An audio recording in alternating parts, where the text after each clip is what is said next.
안녕하세요. 안녕하세요. 네, 새해 또 다른 시작을 우리에게 허락을 해주셨습니다.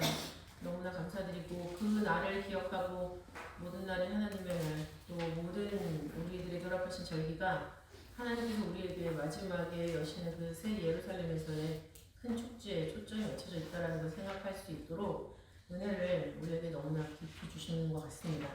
본향을 생각하면서 지금의 시간을 보내고 또 그전뿐만 아니라 우리들이 살고 있는 모든 시간이 다 마지막 때를 향하고 있는 거기 때문에 언제나 본향의 신앙을 잃지 않는 우리 어린이구역 성교 선생님들 모두 되시길 바라겠습니다. 오늘은 제6과 깨어있는 파수꾼 문지기 24반열이죠. 깨어있는 파수꾼 문지기 24반열입니다. 문지기 24반열이라는 구체적인 기록은 없지만 우리는 성경의 여러 군데에서 문지기 역시 24반열로 조직이 되었다라는 것을 알 수가 있습니다. 그 근거가 첫 번째는 어디냐면 역대상 23장 5절부터 6절 말씀 보실 때 그 4,000명이 문지기고 4,000명이 찬양대 하면서 이 모든 것을 다 통틀어서 그 반열을 나누었다라고 얘기를 하고 있죠. 반열이라는 것은 우리가 24반열을 자동적으로 생각할 수 있게 되는 그런 단어가 되겠습니다. 또 역대하 8장 14절 말씀을 보시면은 또 문지기로 그 반차를 쫓아 강 문을 지키게 하였으니 라는 기록이 있죠. 그래서 반차를 쫓아서 지켰다라는 것을 미루어 봤을 때 문지기 역시 24반열이라는 정확한 표현은 없지만은 24명의 대표자를 앞장 세운 그런 24반열로 조직이 되었구나라는 것을 알 수가 있겠습니다. 또 두 번째 근거는 뭐냐면은 역대상 26장 12절을 보시면은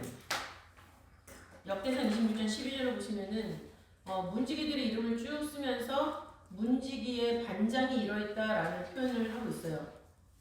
문지기의 반장. 근데 그 반장이라고 할 때 그 반자가 마할로케트 24반열 할 때 그 반열에 해당하는 마할로케트라는 똑같은 단어를 사용을 하고 있습니다. 그래서 마할로케트라는 뜻은 반열 그리고 반차라는 뜻이었죠. 그리고 문지기가 24반열로 나누어졌다라는 근거 세 번째는 사람의 이름입니다. 그 대표의 이름이 정확하게 24명이 기록되어 있어요. 그래서 무셀레마 자손 7명, 무셀레마라는 자손이 7명이 기록되어 있고 오베데돔의 자손이 7명, 또 오베데돔으로부터 뻗어나온 스마야 자손이 있는데 이 스마야 자손을 따로 또 6명을 기록을 하고 있습니다. 그래서 7, 6명 그리고 여기에 추가적으로 무라리 족속 중에서 호사 자손이 4명이 함께 추가가 되면서 24명이 기록되어 있는 것을 우리는 본문을 통해서 확인을 할 수가 있습니다. 본문을 자세히 보시면 이렇게 나와 있어요. 이 업무는 성전문을 지키는 업무죠. 성전문을 지키는 사명. 왜 성전을 지켜야 되는가? 성전 안에는 하나님의 법궤가 있죠. 하나님께 드리는 예배가 진행이 되는 곳입니다. 그렇기 때문에 예배를 지키고 또 하나님의 법궤를 지키기 위해서 문지기는 필수적인 사명이었다라는 겁니다. 역대상 9장 27절을 보시면은 저희는 하나님의 전을 맡은 직분이 있으므로 전 사면에 유하며 아침마다 문을 여는 책임이 있었더라 라고 기록을 하고 있습니다. 그래서 하나님의 전을 맡은 직분이 바로 문지기가 감당해야 되는 업무 그리고 그 지킴에 있어서 정문만 지킨 것이 아니라 전 사면에 동서남북 또 중요하게 여겨지는 성전의 곳간들 이런 데 다 일일이 배치가 되어서 지키는 그런 사명을 감당을 했고 또 아침마다 문을 여는 책임이 있다라고 하는 걸 봤을 때 밤에는 문을 잠궜다라는 것을 알 수가 있죠. 또 그 열쇠를 문지기들이 가지고 있었다라는 것도 알 수가 있습니다. 그래서 문지기는 성전 문을 열고 닫는 열쇠를 가지고 있는 사람, 밤에 확실하게 문 단속을 하고 아침에 문을 활짝 여는 그런 책임을 가지고 있었던 그런 사람이라는 것을 알 수가 있어요. 그래서 어디 서 있었는가라는 것을 보면 동쪽에 6명 있었습니다. 동쪽 문에 6명이 있었고 그 다음에 낭실 서편에는 큰 길로 나아가는 문이 하나 있었어요. 살레겐 문이라는 건데 그거는 왕궁에서 성전으로 나가기 위해서 새로 만든 큰 길이에요. 솔로몬이 만들었죠. 그래서 그 문을 지키는 사람 4명이나 있었습니다. 역대상 26장 16절에 기록을 하고 있죠. 또 남쪽 문과 북쪽 문에 각각 4명씩 있었어요. 남쪽에도 4명, 북쪽에도 4명. 그러니까 여기까지 보면은 동쪽만 6명이고 서쪽, 남쪽, 북쪽은 다 4명씩이라는 것을 알 수가 있죠. 또 성전의 낭실, 성전으로 들어가는 그 입구 쪽에 2명 있었고, 그 다음에 하나님의 전 곡관과 성전의 곡관이 있었어요. 2개의 곡관이 있었는데 그 각각 2명씩 배치가 됐습니다. 그래서 이 배치된 인원을 전부 다 합해보면은 24명이라는 것을 알 수가 있어요. 그래서 이거에 대한 자세한 기록은 역대상 26장 13절부터 19절에 기록을 하고 있습니다. 이렇게 문지기들은 성전을 밤낮으로 관리하는, 지키는 그런 역할을 감당했다. 그러면서 동시에 진행됐던 건 뭐냐면 성전의 정결과 안전 유지의 책임도 있습니다. 안전 유지. 문지기가 안전을 유지한다라는 것은 너무나 당연한 일이죠. 근데 여기에 정결이라는 건 뭐냐면은 아무나 성전 안으로 못 들어오게 그것을 막는 역할을 감당했다라는 거죠. 그래서 역대상 15장 23절부터 24절을 보시면 베레기야와 엘가나는 궤 앞에서 문을 지키는 자요라고 특별히 표현을 하고 있고, 또 24절에서도 오베데돔과 여이엘은 궤 앞에서 문을 지키는 자더라라는 표현이 있습니다. 여기서 오베데돔과 여이엘은 찬양대에 소속돼 있던 사람이죠. 그래서 찬양대에 있던 사람이 문지기의 역할까지 겸임하는 그런 일도 있었다라는 것을 우리는 기억을 일단 해주셔야 됩니다. 그래서 왜 이 문을 지키느냐? 하나님의 궤를 지키기 위해서. 그래서 궤 앞에서 문을 지키는 역할. 함부로 아무나 아무 생각 없이 실수로라도 그 궤 앞에 범접하는 일이 없도록. 또 역대하 23장 19절 말씀을 보시면 23장 19절 보시면 부정한 사람들이 성전으로 들어오지 못하게도 막았다라는 거죠. 부정한 사람들이 성전으로 들어오지 못하게 하는 일. 여기서 부정한 사람은 일단 1차적으로 백성들이 될 수가 있겠죠. 왜냐하면 성전은 제사장 이상만 들어갈 수가 있었기 때문에. 또 정결하지 못한 사람이 정결하지 못한 채로 들어가게 되는 것, 그것도 문지기가 막는 그런 역할 중에 하나였다라는 것을 우리 2차적으로 생각을 할 수가 있습니다. 또 성전에 예물이 들어오면 곡간을 관리했기 때문에 그 예물을 관리하고 분배하는 일까지도 이 문지기가 담당을 했습니다. 역대하 31장 14절 말씀을 보시면 동문지기 레위 사람 임나의 아들 고레는 즐거이 하나님께 드리는 예물을 맡아 여호와께 드리는 것과 모든 지성물을 나눠주며 라고 되어 있죠. 동문지기, 동쪽 문을 지키는 사람 중에 한 명을 하나님의 예물을 관리하고 나눠주는 일에 활용을 했다라는 것을 알 수가 있습니다. 그리고 역대상 26장 20절, 또 역대상 9장 26절, 그리고 느헤미야 12장 25절을 보면은 각 시대마다 하나님의 전 곡관과 성물 곡관을 맡은 사람들을 일부러 다 기록을 하고 있어요. 여기서 26장, 역대상 26장, 역대상 9장, 느헤미야 12장이라고 말씀드렸는데 이거는 시대별이죠. 역대상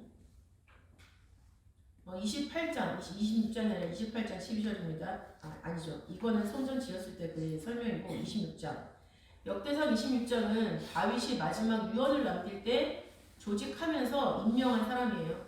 그래서 다윗 유언 때에 하나님의 전 곡관과 성물 곡관을 아히야라는 사람이 맡았다라고 역대상 26장 20절에 기록을 하고 있고, 역대상 9장 26절은 포로 귀환 이후 귀환에서 사람들이 돌아왔잖아요. 그때 당시에는 문지기에 두목된 레위 사람 4명이서 그 기묘한 직분을 맡아서 하나님의 전 모든 방과 곡관을 지켰다라고 말씀하고 있습니다. 또 느헤미야 12장 25절인데 이때도 역시 1차 귀환 때의 문지기를 말하고 있죠. 그래서 이렇게 각 시대별로도 분명히 하나님의 문지기에 대한 기록을 남기고 계셨고 굉장히 중요한 그 곳간의 열쇠를 맡기셨다라는 것을 알 수가 있죠. 자, 특징. 이 문지기에 대한 특별한 특징들이 있습니다. 어떤 특징이 있냐면은 첫 번째는 택함을 받은 자들이라는 그 서술어가 있어요. 수식어가. 택함을 받은 자들. 역대상 9장 22절을 보면은 택함을 입어 문지기 된 자가 모두 212이니라고 하면서 택함을 입었다라는 말씀으로 문지기의 역할이 어느 정도 중요했는지를 말씀을 해주고 있습니다. 또 이것은 추후에 살펴볼 구속사 의미에도 도움이 되는 그런 특징이라고 할 수가 있겠어요. 또 두 번째 특징은 능력 있는 자라는 표현이 굉장히 자주 나옵니다. 역대상 26장 7절을 볼 때도 그 스마야를 통한 문지기의 명단을 기록하면서 이 사람은 능력 있는 자다라고 표현을 하고 있어요. 또 26장 9절을 볼 때에도 그 무셀레미아라는 사람의 아들과 그 형제는 능력 있는 자다라는 표현이 있죠. 능력 있는 자. 또 특별히 역대상 26장 14절을 보시면은 셀레미아는 무셀레미아의 또 다른 이름이에요. 같은 이름이에요. 무자만 빠졌을 뿐. 그 셀레미아가 동방에 당첨되었고 그 아들 스가랴는 명철한 의사라라고 나와 있습니다. 이 스가랴 역시 문지기의 역할을 감당했는데 특별히 명철한 의사라는 표현을 하고 있죠. 그래서 명철하다라는 것은 통찰력, 분별력이라는 거예요. 문지기를 지키면서 어떤 시대의 흐름, 또 사건의 흐름, 그것을 꿰뚫어 볼 수 있는 통찰력이 있는 사람이라는 거죠. 그리고 분별할 수 있다라는 거예요. 이 시기가 문을 열어야 될 상황인지 문을 닫아야 될 상황인지 어떻게 행동을 해야 될지 그걸 분별할 수 있는 사람이라는 거죠. 의사, 이것은 우리가 생각하는 닥터가 아닙니다. 이 의사는 히브리어로 봤을 때 야즈라는 단어를 쓰는데 야즈, 모사라는 뜻이죠. 모사.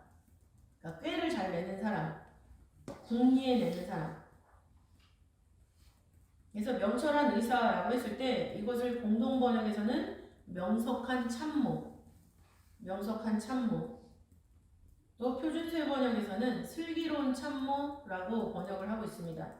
또 현대인 성경에서는 특별히 지혜가 많은. 그러니까는 문을 지킨다라고 했을 때는 진짜 머리가 엄청나게 뛰어나야 되죠. 명석해야 됩니다. 두뇌 회전이 빨라야 되고 또 그 상황에 맞는 정확한 판단을 해낼 수 있는 그런 슬기롭고 지혜로운 그런 사람이 되어야 된다라는 거죠. 그래서 문지기는 단순히 힘이 세고 뭘 막아내기만 하는 사람이 아니라 흐름을 읽고 현재 무엇을 해야 될지 판단해낼 수 있는 사람. 그래서 그것을 왕에게 모사로서 충원할 수 있는 그런 사람이다라는 것을 우리는 생각할 수가 있죠. 또 특별히 역대상 26장 4절부터 8절을 보시면은 오벳에돔의 자손들이 나와요. 62명이나. 근데 여기서 언급되고 있는 오벳에돔은 가드 사람 오벳에돔이죠. 하나님의 괴가 옮겨갔다가 석 달 동안 잘 하나님의 괴를 모셨던 사람. 그것으로 인해서 하나님께 복을 받아서 발탁이 된 거죠. 다윗에게. 그래서 하나님의 복을 받은 결과로 주어지는 직책이 바로 문지기였다라는 것을 우리는 여기서 살펴볼 수가 있습니다. 그래서 문지기가 단순히 요즘 세상에서 말하는 그냥 단순히 지키고 짐 옮겨주는 사람 이 정도의 의미가 아니었다라는 거죠. 하나님의 문지기는. 그러면 이 문지기를 통해서 우리가 깨닫게 되는 구속사적 의미를 보다 더 집중해서 살펴보도록 하겠습니다. 이 문지기에 대한 구속사적 의미가 굉장히 넓고 깊더라고요. 우리는 역대상 26장 16절과 또 느헤미야 12장 25절 말씀 보면은 문지기들이 파수하였다라는 기록을 통해서 문지기라는 말과 파수꾼의 말은 같은 말이라는 것을 알 수가 있습니다. 그래서 성경에서 문지기라는 단어와 파수꾼이라는 단어가 사용된 용례를 보면은 이 파수꾼, 문지기는 엄청난 하나님의 중요한 일을 담당을 했구나라는 걸 알 수가 있는데, 문지기의 구속사적 의미 첫 번째는 무엇이냐면 깨어있는 이 시대의 파수꾼을 예표한다라고 할 수가 있죠. 깨어있는 이 시대의 파수꾼, 시류를 읽고 또 상황 가운데 우리가 어떤 행동을 해야 되는지를 결정을 하려면은 굉장한 깨어있는 안목, 영안이 있어야 됩니다. 그렇기 때문에 이 깨어있는 이 시대의 파수꾼은 하나님께 택함을 받은 능력 있는 자죠. 하나님께 택함을 받은 능력 있는 자입니다. 그렇기 때문에 이 사람들은 하나님의 가장 가까이에서 말씀을 깨닫고 가르치는 역할까지도 감당을 했습니다. 왜냐하면 때를 분별하고 있었기 때문에 그 때에 맞는 말씀으로 사람들에게 알려주는 역할을 하고 있는 거죠. 에스겔 3장 17절을 보시면 에스겔 3장 17절 내가 너를 이스라엘 족속의 파수꾼으로 세웠으니 너는 내 입의 말을 듣고 나를 대신하여 그들을 깨우치라 라고 하나님이 에스겔 선지자에게 명령을 하고 있습니다. 에스겔 선지자를 파수꾼으로 세웠다라는 것이죠. 그래서 파수꾼이라는 것은 짜파라는 단어인데 짜파 망을 보다라는 뜻이 있어요. 망을 보다. 망을 어디서 보겠습니까? 성문 앞에서 성문에 올라가서 망을 보겠죠. 상황이 어떤지. 근데 그 망문에 세운 이 파수꾼 에스겔에게 하나님이 요구하시는 것은 무엇이냐면은 내 말을 듣고 샤마 경청을 하는 얘기죠. 하나님이 에스겔에게 말씀을 주신다는 얘기예요. 그리고 나서 나를 대신하여 하나님을 대신하여 이스라엘 백성들을 깨우치라 라고 말씀을 하고 있어요. 깨우치라. 깨우치다라는 것은 자하르라는 히브리어를 쓰죠. 자하르. 뜻이 뭐냐면 경고에 의하여 계몽하다. 경고에 의하여 계몽하다. 훈계하다. 어떨 때는 좋은 말로 하지만 어떨 때는 굉장히 강력한 경고의 의미로 계몽. 계몽이라는 것은 무지한 자들에게 빛을 주는 것. 무지한 자들에게 모든 일의 일을 깨우쳐주고 일깨워주는 것. 그런 게 계몽이죠. 그런 역할이 깨어있는 이 시대 파수꾼에게 요구되고 있는 하나님의 요구라는 것입니다. 똑같은 말씀이 에스겔 33장 7절에도 기록을 하고 있죠. 33장 7절 인자야 내가 너를 이스라엘 족속의 파수꾼을 삼으니 이와 같으니라. 그런즉 너는 내 입의 말을 듣고 나를 대신하여 그들에게 경고할지어다. 우리 자녀들을 파수하는 우리들의 입장도 역시 파수꾼과 다르지 않습니다. 가정의 모든 구성원 중에 누구보다도 먼저 일어나고 또 하나님 말씀을 듣고 하나님 말씀으로 어떨 때는 강하게 어떨 때는 부드럽게 훈육하고 있는 계몽하고 있는 우리들의 모습이 바로 이 시대에 깨어있는 파수꾼이라는 것을 믿으시기 바랍니다. 또 자부심을 가지시기 바랍니다. 이 깨어있는 파수꾼의 역할은 이렇게 말씀을 듣고 가르치는 역할도 있는데 두 번째는 하나님께서 약속을 이루시기까지 하나님께 그 언약을 늘 상기시켜드릴 의무가 있다는 거예요. 굉장히 신기한 말이죠. 언약이 있다는 것을 언약을 하나님한테 상기시켜드린다는 얘기예요. 이게 무슨 얘기일까요? 이사야 62장 6절부터 7절에 있는 말씀이죠. 이사야 62장 6절부터 7절 말씀 예루살렘이여 내가 너희 성벽 위에 파수꾼을 세우고 그들로 종일 종야에 잠잠치 않게 하였느니라. 너희 여호와로 기억하시게 하는 자들아 너희는 쉬지 말며 또 여호와께서 예루살렘을 세워 세상에서 찬송을 받게 하시기까지 그로 쉬지 못하시게 하라라는 말씀이 있습니다. 이 파수꾼들을 여호와로 기억하시게 하는 자들아 하나님한테 뭔가를 기억하시게 만들라는 얘기죠.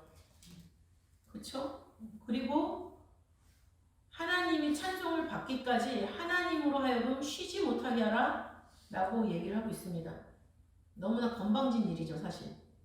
하나님 모든 걸 알고 있는데 근데 종일 종야에 잠잠치 않게 하였다라는 그런 파수꾼의 모습을 통해서 우리는 이것이 구속의 역사 가운데 이런 식으로 나타난 것을 의미하는구나 라는 것을 깨달을 수가 있습니다. 먼저 이 이사야 62장 6절 7절 말씀을 제가 공동번역에서 읽어보겠습니다. 예루살렘아 내가 너의 성 위에 고초들을 세운다. 밤이고 낮이고 가리지 아니하고 그들은 결코 잠잠해서는 안 된다. 야훼를 일깨워 드릴 너희가 입을 다물고 있어서야 되겠느냐. 하나님께서 가만히 못 계시게 예루살렘을 기어이 재건하시어 세상의 자랑거리로 만드시게 쉬지 않게 그렇게 옆에서 종일종야에 얘기를 해야 된다는 얘기죠. 그게 뭘까요? 찬양과 기도로 우리가 종일종야에 잠잠치 않을 것은 사람의 말로 뜨는 게 아니라 찬양과 기도로 하나님 앞에 계속 얘기를 하는 거죠. 하나님 앞에 상달되는 우리들의 말은 찬송과 기도예요. 그러면 찬송과 기도의 내용이 뜻에 맞춰진 하나님의 뜻을 완성시키기 위한 그런 우리들의 기도라고 했을 때 그 기도가 하나님이 일을 하실 수밖에 없게 빨리 우리에게 응답을 주실 수밖에 없게 만든다라는 것을 의미한다라고 우리가 생각할 수가 있습니다.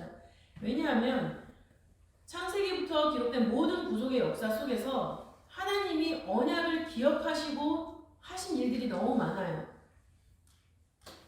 창세기 9장 15절을 보시면은 9장 15절은 홍수심판 이후죠. 내 언약을 기억하리니 다시는 물이 모든 혈기 있는 자를 멸하는 홍수가 되지 아니할 것이다 라고 얘기를 하고 있습니다.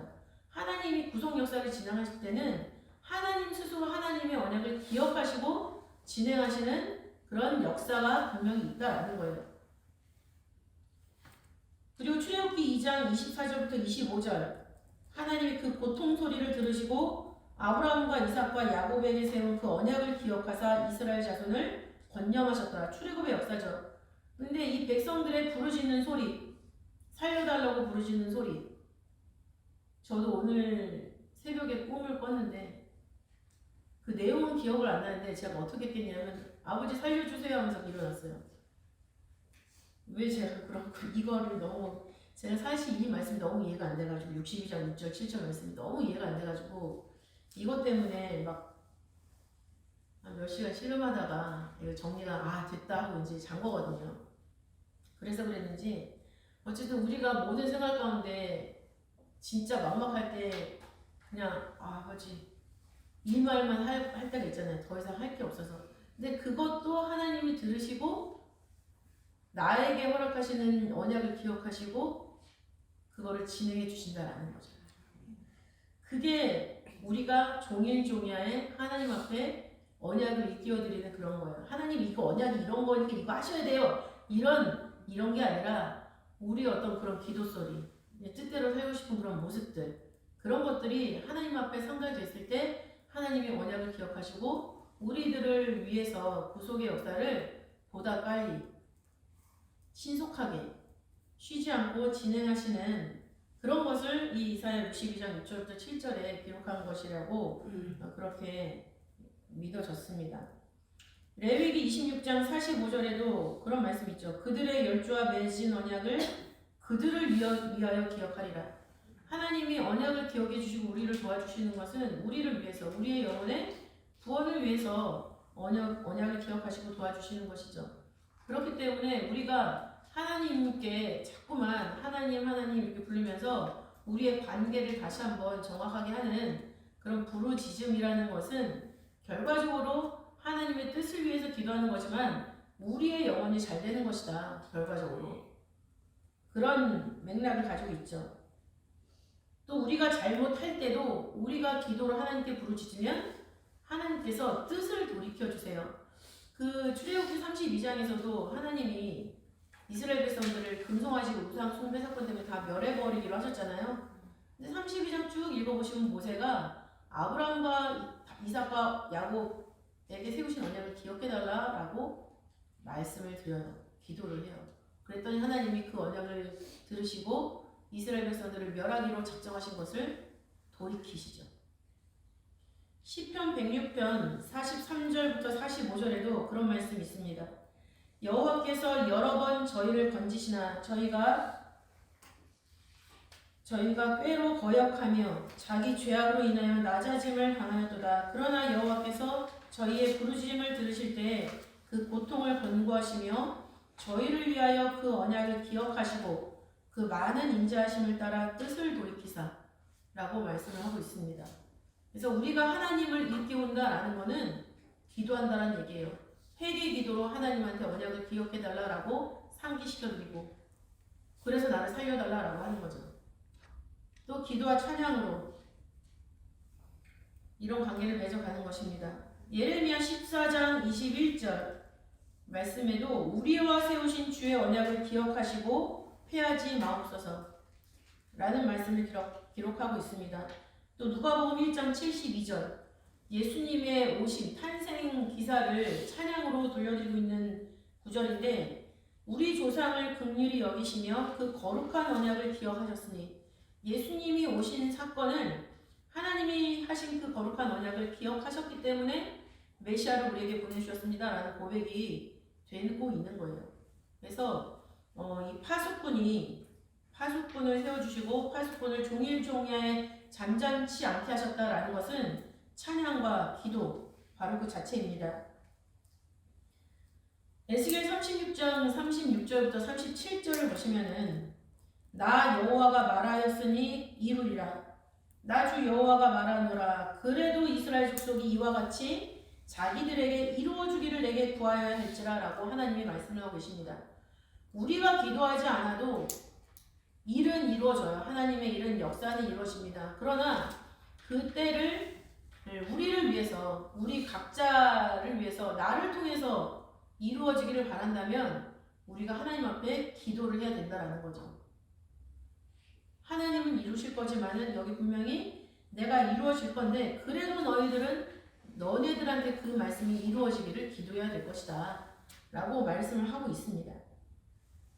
그래서 시편 72편 15절에서는 사람들이 저를 위하여 항상 기도하고 종일 찬송하리이다 라고 말씀을 하고 있죠.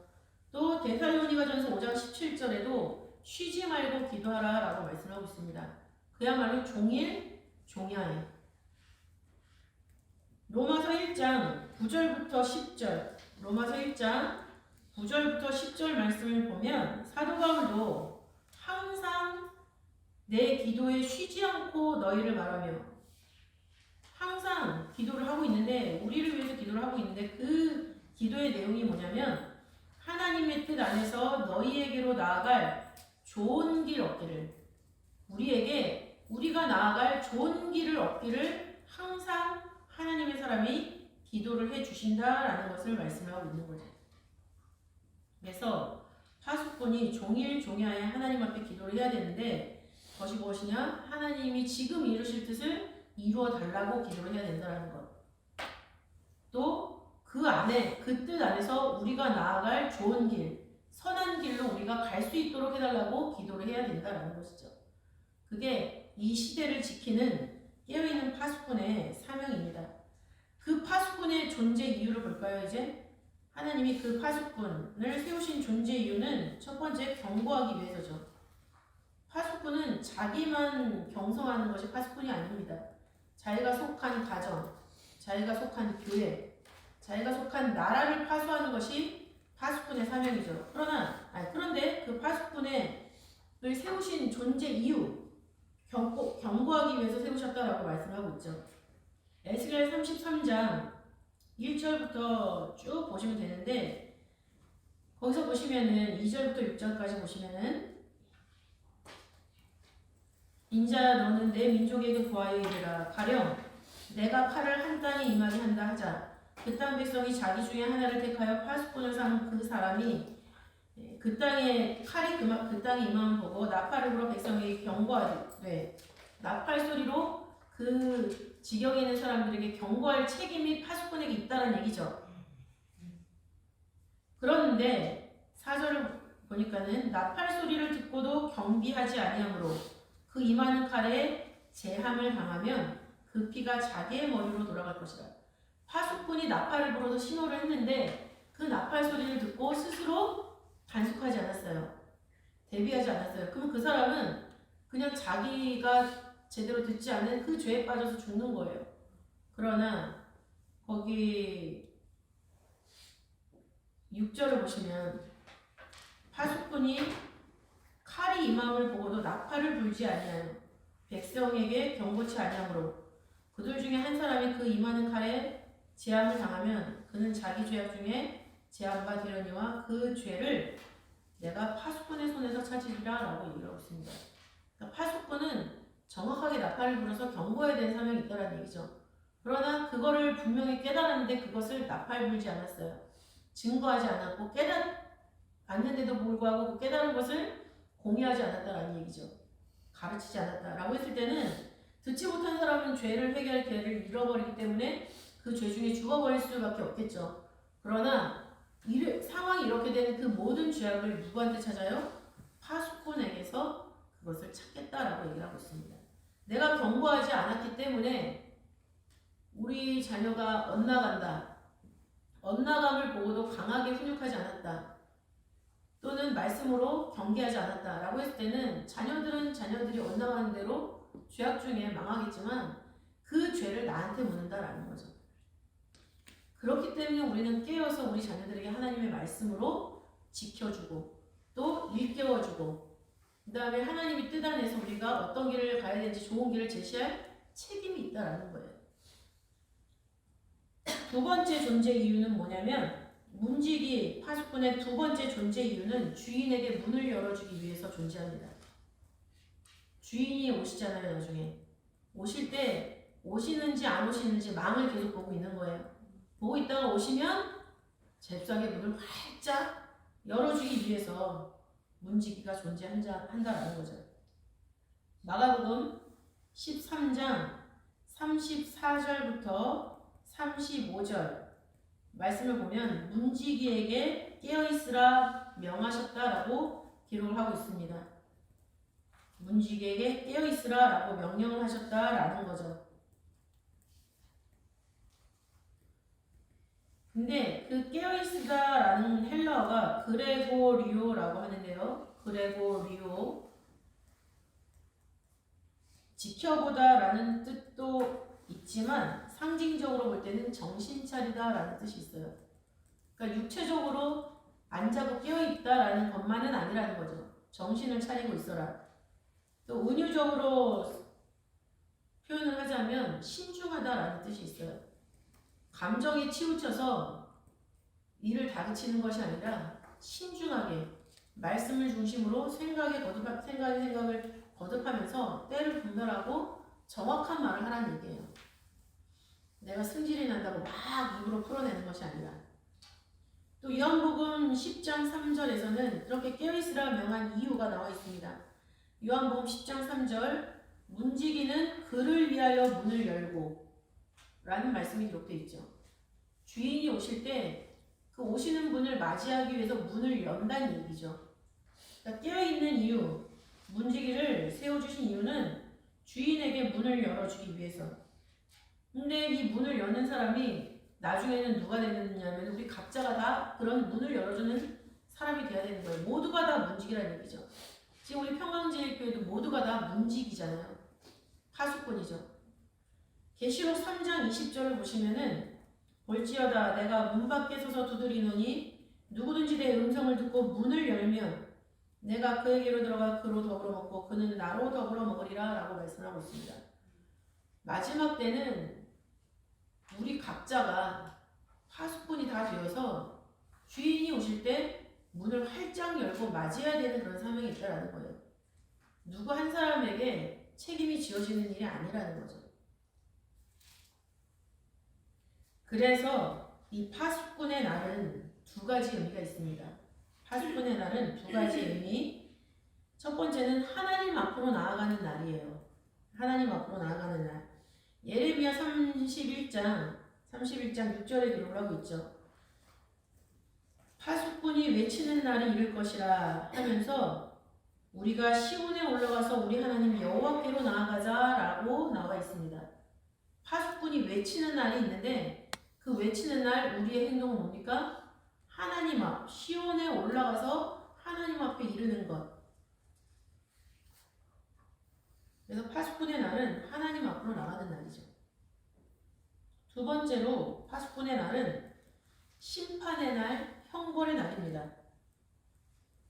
미가서 7장 1절부터 4절에 말씀을 하고 있습니다.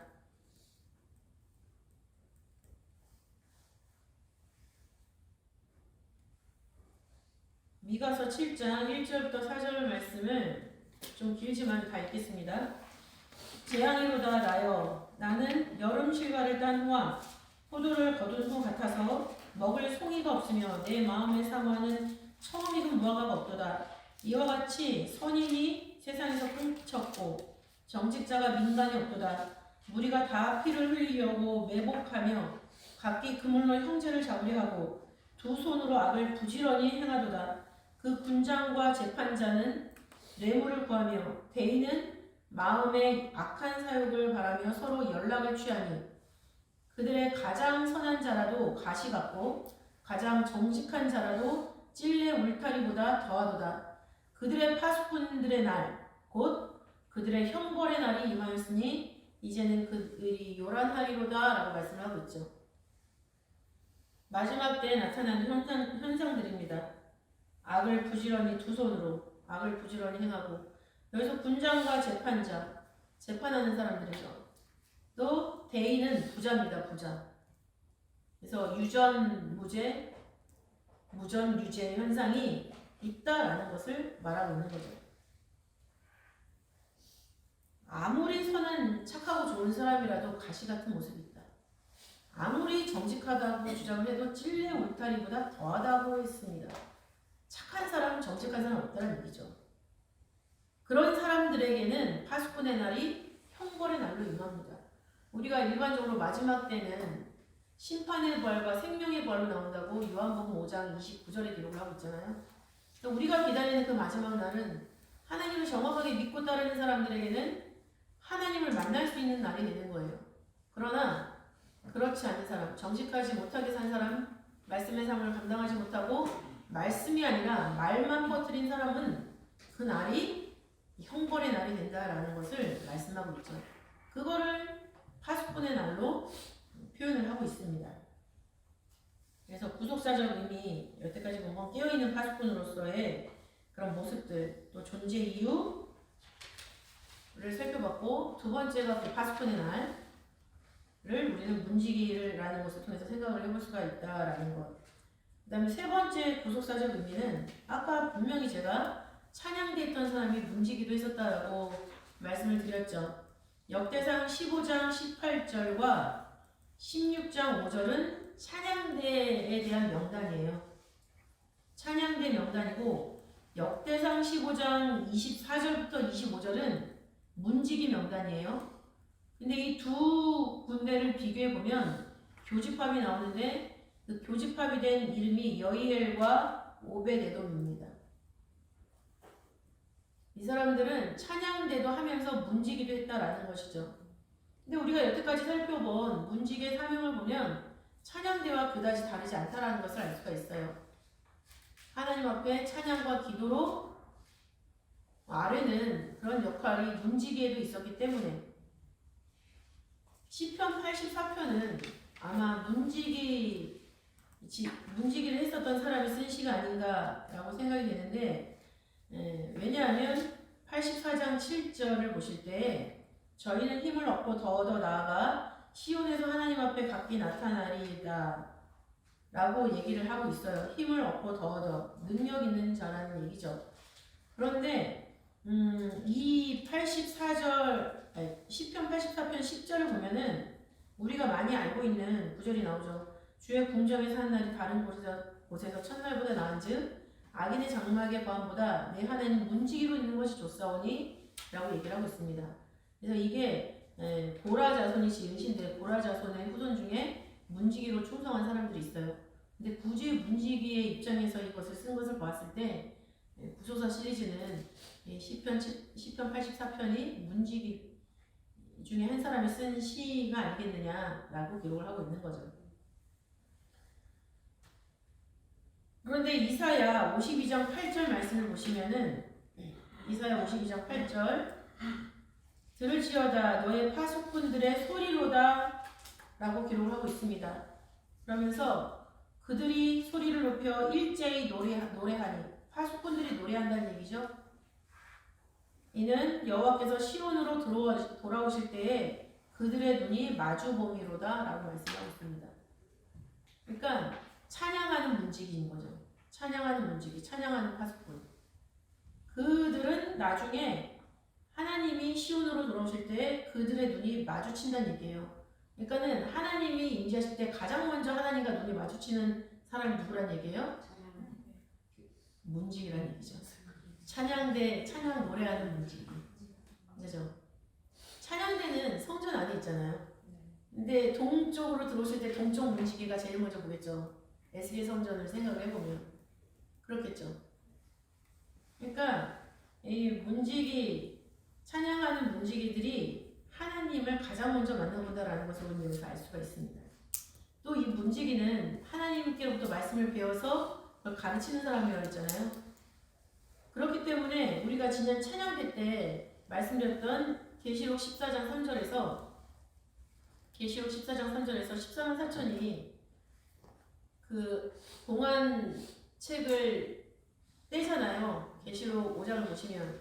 근데 그 천사들, 장로들에게 그 사람들이 그때 노래를 부르는데 그 보좌와 내 생물과 장로들 앞에서 이제는 14만 4천이 그 배운 노래를 부르게 된다는 거죠. 보좌 앞에서. 근데 그 보좌 앞이라고 했을 때 앞이라는 것은 정면에서 라는 헬라어를 사용하고 있어요. 정면에서. 여기에 사용된 단어가 두 가지가 있는데 그 중에 한 가지 옵타노마이라는 단어가 있습니다. 옵타노마의 뜻이 응시하다라는 뜻을 가지고 있어요. 그러니까는 이 14만 4천이 그 보좌에 계신 어린 양, 말씀, 그 눈을 응시하면서 그 배운 노래를 부르고 있다라는 거죠.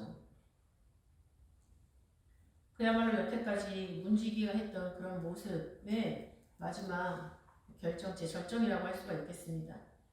그럼 이런 모습을 통해서 우리는 우리 스스로의 모습을 파수꾼으로 또 문지기로 어떻게 대응을 시켜야 되는가? 성경은 진짜 나에게 문지기라는 그런 명령을 요구를 하고 있는가라는 것을 볼 때 나훔 2장 1절 나훔 2장 1절을 보시면 파괴하는 자가 너를 치러 올라왔나니 너는 산성을 지키며 길을 파수하며 내 허리를 견고히 묶고 내 힘을 크게 굳게 할지어다 라고 명령을 하십니다.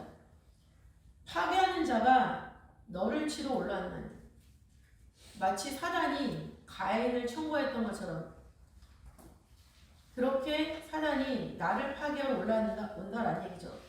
그랬을 때 우리의 자세는 거기에 놀래가지고 자지러지는 것이 아니라 산성을 지키고 길을 파수하고 그 다음에 그 우리의 자세는 허리를 견고히 묶고 내 힘을 크게 굳게 할지어다.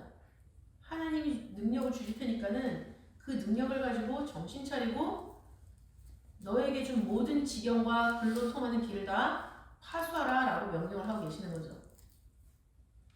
요한일서 5장 21절에서는 자녀들아 너희 자신을 지켜 우상에서 멀리하라 라고 말씀을 하고 있습니다. 우상 섬기는 것이 사단을 섬기는 거나 마찬가지죠. 근데 그것을 멀리하고 자기 자신을 지켜라. 스스로를 파수하라 라는 명령을 하나님이 하고 있습니다. 그러면 성전된 나, 하나님의 말씀을 담고 있는 나를 지키는 장소는 어딘가? 하나님의 사랑 안에서 지키라고 말씀을 하고 있죠. 유다서 1장 21절 말씀을 보시면 하나님의 사랑 안에서 자기를 지키며 라고 말씀을 하고 있습니다.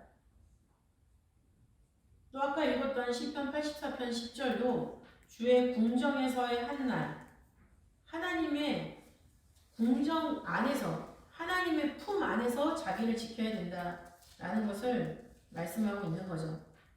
그럼 어떤 방법으로 지키느냐? 어떤 방법으로 지킬 것이냐? 죄에 간섭하지 말고 지켜라 라고 말씀하고 있습니다. 디모데전서 5장 22절이죠. 디모데전서 5장 22절 말씀 보시면은 다른 사람의 죄에 간섭지 말고 내 자신을 지켜 정결케 하라 라고 말씀하고 있습니다.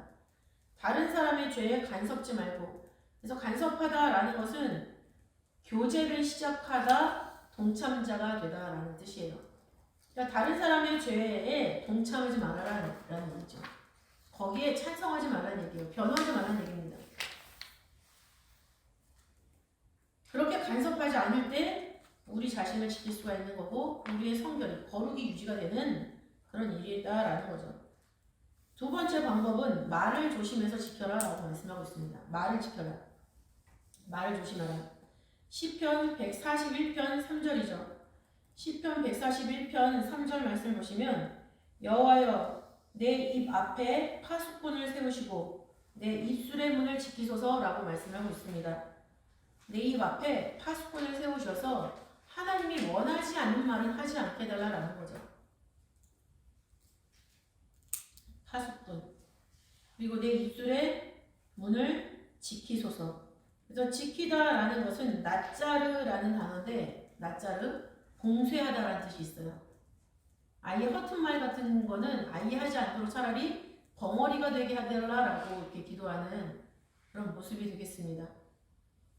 그도 그럴 것이 시편 34편 12절부터 14절을 보시면은 생명을 사모하고 장수하여 복받기를 원하는 사람, 그 사람은 혀를 악에서 금하며 내 입술을 괴사한 말에서 금할지어다 라고 말씀을 하고 있기 때문이죠.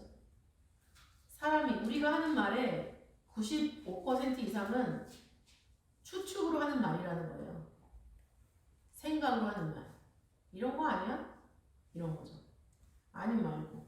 아님 말고 같은 말은 하면 안 되는 거예요, 그냥. 아님 말고인데 왜 해요, 그런 말을. 그리고 나머지 5%에 해당하는 것도 이루어지지 않을 일에 대해서 걱정 근심하는 말이 태반이라는 거죠.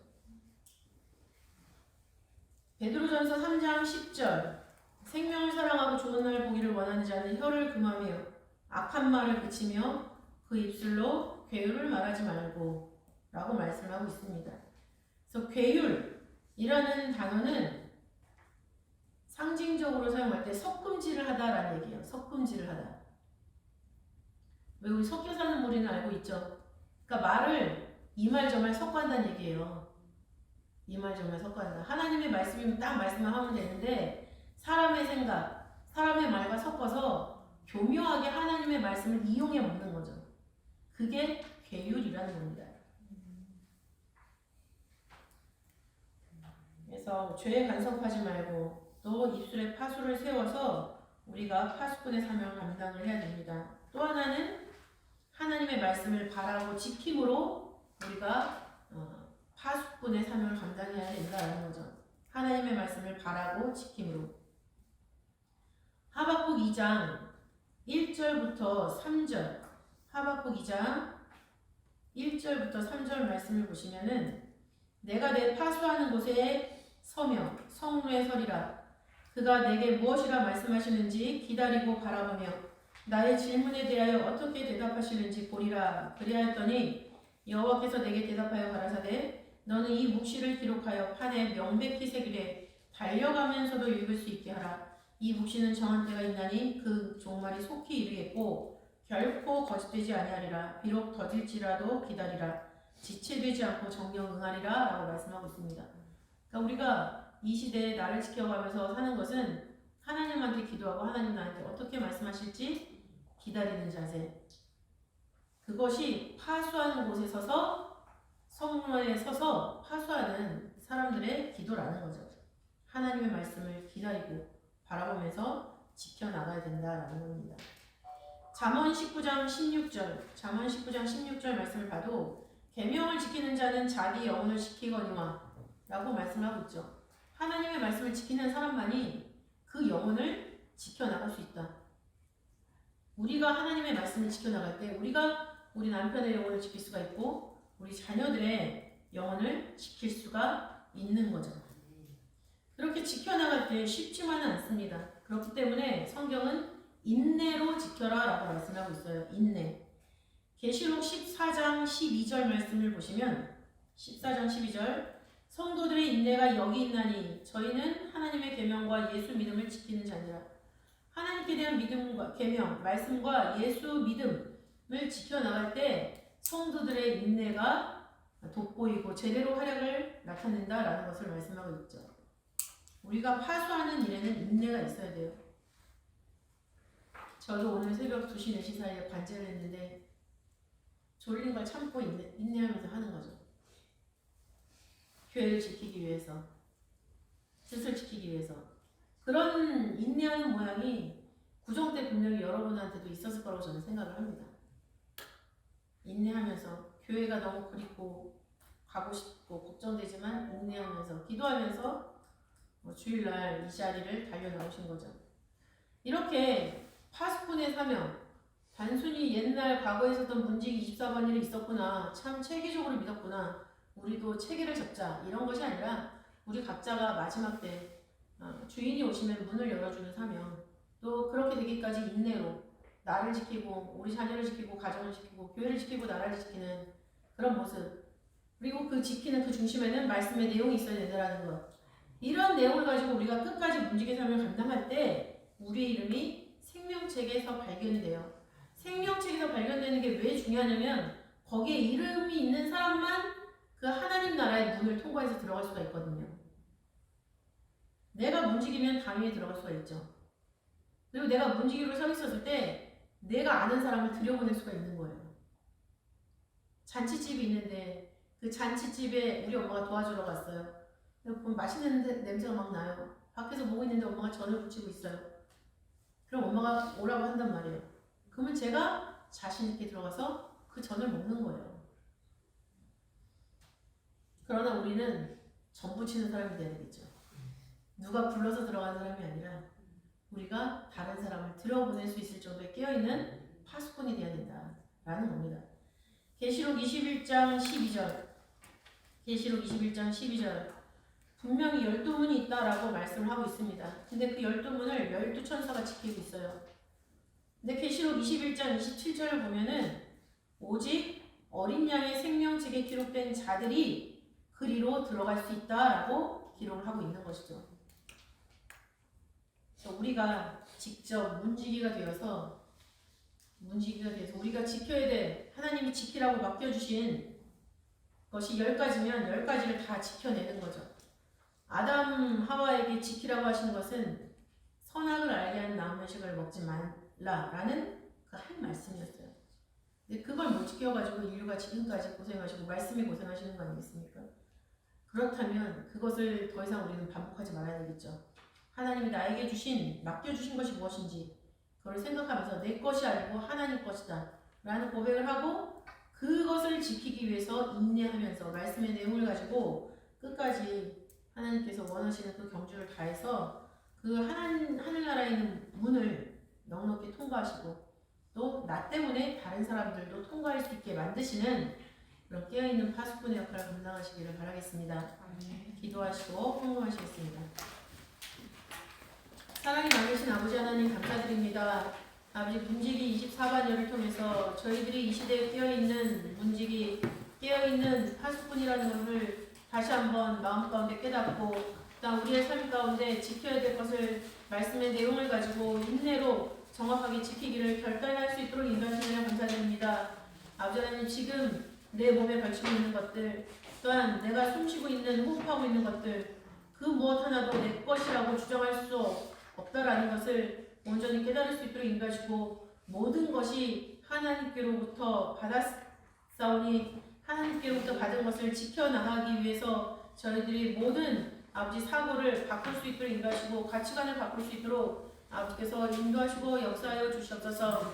그렇게 하나님 중심의 사상으로 저희들의 모든 가치관이 바뀌어지는 가운데 말씀으로 나를 지킬 때 그 말씀이 우리 자녀를 지키고 우리 가정을 지키고 내 남편을 지키고 우리 교회를 지키고 아버지 말씀의 뜻이 완성되는 것을 저희들 살아서 목격하게 되는 그 경주의 완성을 이룰 수 있게 되는 줄 믿사오니 아버지 하나님 그 일을 위하여서 저희들 매일매일을 주의 날로 살게 하시고 매일매일을 삶을 생각하면서 살 수 있도록 붙잡아 주셔서 아버지 저희들을 생각하시는 가운데 아버지께서 권념해 주시고 아버지 우리를 통해서 구속의 역사를 날마다 전진시켜 주시는 그런 복된 시간을 저희들 살 수 있도록 인도하여 주시옵소서. 아버지께 영광이 되고 아버지의 뜻을 완성하는 것이 우리의 삶과 생명에도 보람과 가치가 될 수 있도록 인도하여 주시옵소서. 주신 말씀에 감사를 보낼 때 아버지 봉헌에 담긴 아버지 저희들의 기도가 아버지 언약을 기억하게 하시는 하나님의 역사로 나타나는 줄 믿사오니 아버지 우리가 하나님과 아버지 뗄래야 뗄 수 없는 관계로 묶여졌다라는 것이 이 헌금으로 증명될 수 있도록 아버지 인도하여 주시옵소서.